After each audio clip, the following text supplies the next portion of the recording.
तो हर रोज की तरह 8:30 बजे हम आपको यह बताने के लिए आ गए कि आखिरकार आज मध्य प्रदेश में क्या कुछ हुआ है। शुरुआत करते खबरों की। इंदौर में नाइट कल्चर और कई वायरल वीडियो पर उठ रहे सवालों के बीच कथावाचक प्रदीप मिश्रा का एक बयान भी सुर्खी बन गया है। शहर के दलाल बाग में चल रही शिव महापुराण कथा में उन्होंने इंदौर के मौजूदा हालात पर विवादित टिप्पणी दी है। उन्होंने बयान में दूसरे शहरों की बेटियों के आचरण पर भी सवाल उठा दिए हैं।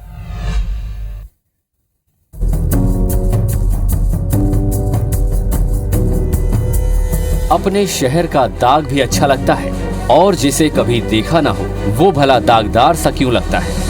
ये सवाल उस बयान पर है जो मशहूर कथावाचक ने अपनी कथा के दौरान दुनिया के सामने नुमाया कर दिया। कथावाचक प्रदीप मिश्रा का एक विवादित बयान सामने आया है। उन्होंने इंदौर की बेटियों की छवि पर तो दाग नहीं लगने दिया, लेकिन इंदौर में रह रही दूसरे शहरों की बेटियों के आचरण पर सवाल उठा दिए हैं। उन्होंने कहा कि इंदौर में शराब दुकानों पर लड़कियां ज्यादा नजर आती हैं। ये इंदौर की नहीं हो सकती, वो मर्यादा नहीं तोड़ सकती। विजयनगर चौराहे से इधर पे आते हैं तो उधर वो साया जी होटल से और वहाँ विजयनगर चौराहे के बीच में एक मदिरा की दुकान थी। वहाँ छोरे तो कम थे, छोरियाँ ज़्यादा थी। हमने उनसे कहा ये जो मदिरा की दुकान पर खड़ी है ये मेरे इंदौर की बेटियां नहीं हो सकती, ये मेरी गारंटी। प्रदीप मिश्रा ने उन तमाम बेटियों पर सवाल उठा दिए जो बाहर से आकर इंदौर में रह रही हैं, भले वो कामकाजी हो या पढ़ाई कर रही हैं। इंदौर की फिजा को, इंदौर की हवा को और इंदौर के वातावरण को ये दूसरे जगह के आकर यहां कॉलेज में एडमिशन लेकर, जिनके माँ बाप इनको भरोसा कर कर भेजते हैं और वो कॉलेज में रहकर या कहीं कमरा किराए से लेकर, ये बेटियां हमारे इंदौर की फिजा खराब कर रही हैं। इंदौर का वातावरण इतना गंदा नहीं है। ये बयान सुर्खियों में छा गया है। आइए सुनते हैं मंत्री उषा ठाकुर का इस पर क्या कहना है। माननीय ताई जी ने भी सभी की उपस्थिति में एक बैठक भी की है और समग्र चिंतन चल रहा है कि माँ अहिल्या की पावन नगरी है जो संस्कृति संस्कार के कारण पहचानी जाती है। तो यहाँ इसके अनुकूल क्या होना चाहिए, निश्चित रूप से उसी व्यवस्था को लागू करने का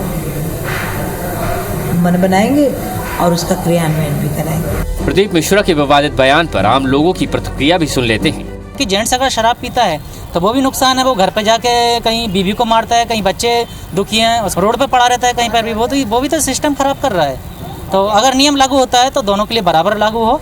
बिना तथ्यों के भावनाओं में आकर कहे गए शब्द कभी कभी गहरे घाव दे जाते हैं। एक कथावाचक का दूसरे शहरों की बेटियों पर बिना किसी आंकड़े के आधार के इस तरह के शब्दों का इस्तेमाल कितना जायज है।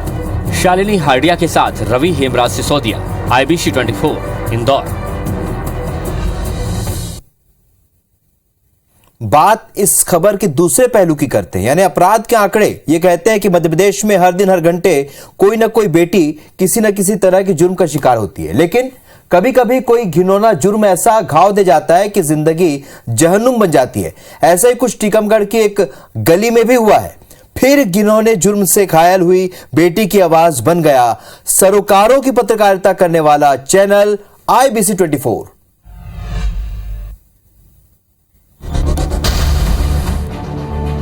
टीकमगढ़ के नंदेश्वर कॉलोनी में कल हुई वारदात ने शहर की हर बेटी को डरा दिया।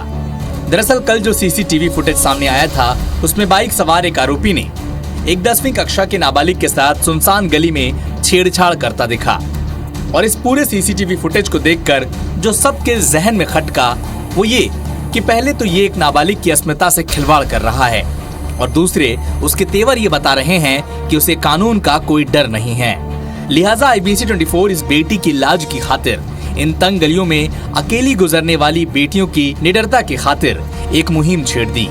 IBC 24 की खबर का ही असर था कि शाम होते होते पुलिस को मामले में FIR दर्ज करनी पड़ी। मंदिर से लौट रही थी, गाड़ी लौटा के लाया और फिर मुझे मारते हुए और चला गया। मोटरसाइकिल लिए था, 19 साल का है। उसको ऐसा लगा कि अब तो कोई उसको पकड़ ही नहीं पाएगा, इस टाइप से एक्ट करता चला गया। बेटी की सुरक्षा पर सवाल उठे तो IBC 24 की टीम टीकमगढ़ की इस गली तक पहुंची। उसने इस गली में गंदे सोच का शिकार हुई बेटी से भी बात की। उसने कहा कि मनचले के चलते उसका घर से निकलना बंद हो गया है और अब सड़कों पर अकेले चलते हुए उसे डर लगता है। बाहर निकलने में डर लगने लगा है। मंदिर के लिए भी मतलब निकलने के लिए भी वो परेशान होती है।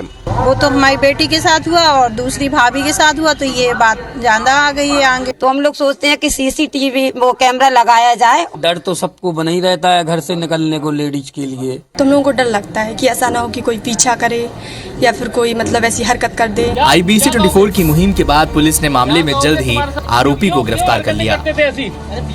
महिलाओं के साथ में, बच्चों के साथ में क्यों हरकतें करते थे ये पकड़ा गया है और इसका नाम जो है सूरज कुशवाहा है, उम्र करीब 19 साल है और ये अनगढ़ गांव का रहने वाला है। टीकमगढ़ का आरोपी तो गिरफ्त में आ गया, लेकिन अगर कोई सूरज फिर कभी बाइक पर बैठकर ऐसा जुर्म का अंधेरा बांटेगा तो हम फिर से बेटियों के हक में खड़े होंगे, क्योंकि सवाल आपका है।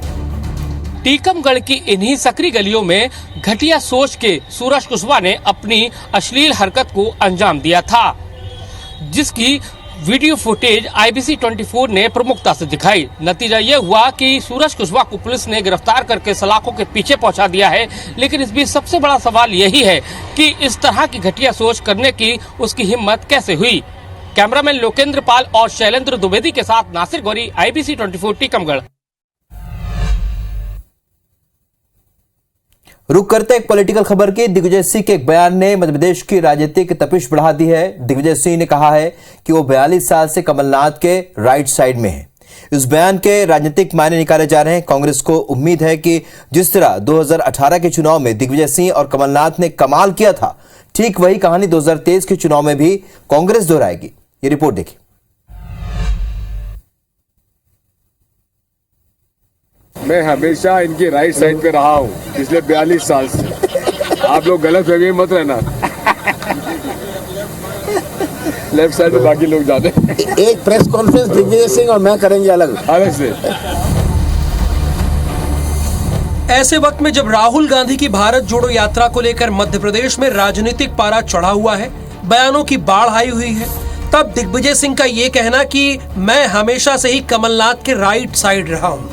आप लोग गलत फहमी में मत रहना। सियासी गलियारों में बेचैनी जरूर बढ़ाएगी और ये भी तय है कि दिग्विजय सिंह के इस बयान के बाद कांग्रेस नेताओं के हौसले जरूर बुलंद होंगे। दिग्विजय सिंह जी एक ऐसे नेता हैं, पिछले 2018 के चुनाव में भी वो समन्वयक थे और उनका समन्वय ऐसा रहता है, कोई भी कांग्रेसी घर नहीं बैठ सकता। सारे लोगों को बाहर निकालेंगे, प्रचार प्रसार करेंगे, कोई अगर नाराज है तो उसको मनाएंगे। खबर तो ये भी है कि दिग्विजय सिंह भारत जोड़ो यात्रा के खत्म होते ही मध्य प्रदेश की सभी 230 सीटों को नापने निकलेंगे। मध्य प्रदेश कांग्रेस के अध्यक्ष कमलनाथ ने भी दिग्विजय सिंह की यात्रा के लिए मंजूरी दे दी है। दिग्विजय सिंह यात्रा के फरवरी में खत्म होने के बाद मध्य प्रदेश की यात्रा पर रवाना हो जाएंगे। ये जोड़ी 3-13 करने वाली जोड़ी रहेगी और आने वाले समय में कांग्रेस की फजीयत करने वाली यही जोड़ी बनेगी। उन्हें मुबारक हो ये 36 की जोड़ी। दिग्विजय सिंह अगर कांग्रेस के लिए समन्वय की जिम्मेदारी संभालते हैं तो चुनाव में बीजेपी की परेशानी बढ़ेगी, क्योंकि दिग्विजय सिंह ही कांग्रेस में अकेले ऐसे नेता हैं जो हर गुट के कार्यकर्ताओं नेताओं को जोड़ने का कौशल अच्छे से जानते हैं। पिछले चुनाव में भी कमलनाथ की हरी झंडी मिलते ही दिग्विजय सिंह ने सीनियर लीडरशिप से नाराज होकर घर बैठे कांग्रेसियों को मोर्चे पर उतार दिया था। ऐसे में जब चुनाव में ज्यादा वक्त नहीं बचा है तो कांग्रेस कार्यकर्ताओं को दिग्विजय सिंह और कमलनाथ की जुगलबंदी से बड़ी उम्मीदें होंगी। आप लोग गलत फहमी मत रहना। नवीन कुमार सिंह, IBC 24 भोपाल।